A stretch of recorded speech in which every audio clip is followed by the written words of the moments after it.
State your name for me. Jonathan Lally, Lally.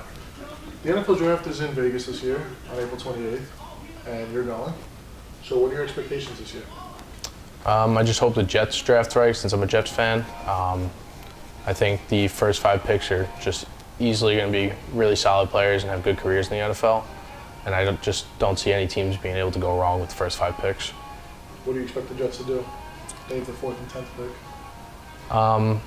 I think they're going to go lineman at 4 and wide receiver at 10, but I don't agree with that. I think they should go with the safety Kyle Hamilton at 4 and defensive back named Sauce Gardner at 10.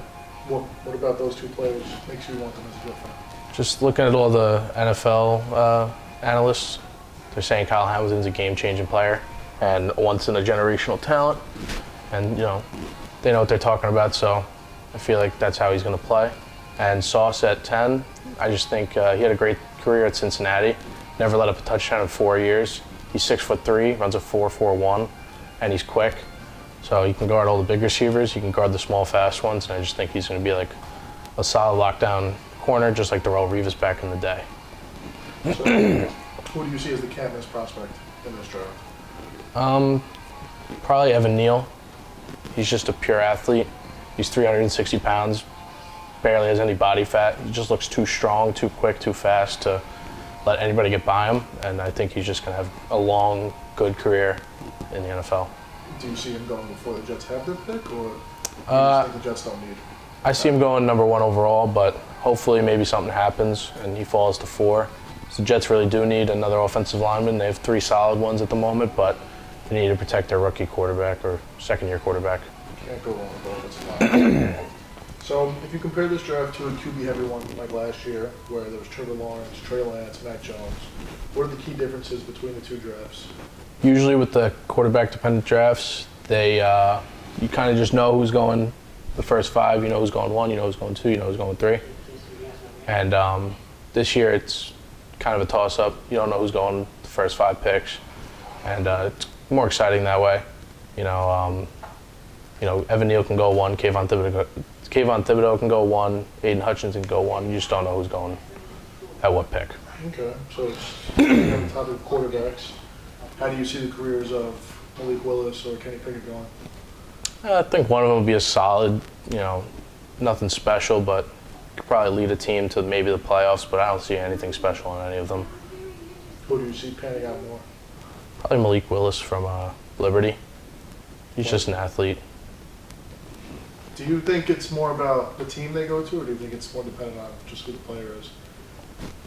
I think it's more of the team.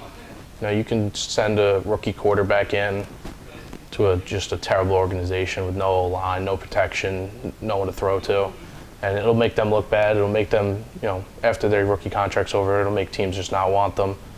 I feel like that's happened a couple ways, just like Mitchell Trubisky right now. But I think it's more of the team, the situation you get put in. Okay. Do you see any surprises happening in the draft? The top 10? I could see the Jets trading their 10th pick for a DK Metcalf, but instead of drafting a receiver, just so you have a solid guy and instead of taking a chance on a receiver, especially because I don't really see anything in the receivers in this draft. People do, but I don't. And I could see just, you could see Aiden Hutchinson going number 1 overall. That's not expected, but anything could happen. So back to trades. You said you see the Jets possibly trading their 10th pick. Do you see any other teams trading? No, and I don't think they should. Every team that has those top 5 picks needs one of those guys in that range, and I feel like it's better to draft one of these guys, especially since they're all going to be solid in the NFL. And it'll just help their team out more than trading. How do you feel about the fact that free agency happens before the draft? Do you think it should stay that way, or do you think the draft should happen first? I'm kind of on the fence about it. One way you can say free agency, you can sign players that you need, so you really know who you're going to draft and who you really want. But then again, you could also draft a quarterback, and if free agency was after the draft, you could sign free agents to build around that quarterback after you get him, because it's not a guarantee you'll get him unless you have the 1 overall pick. Mm-hmm. Okay.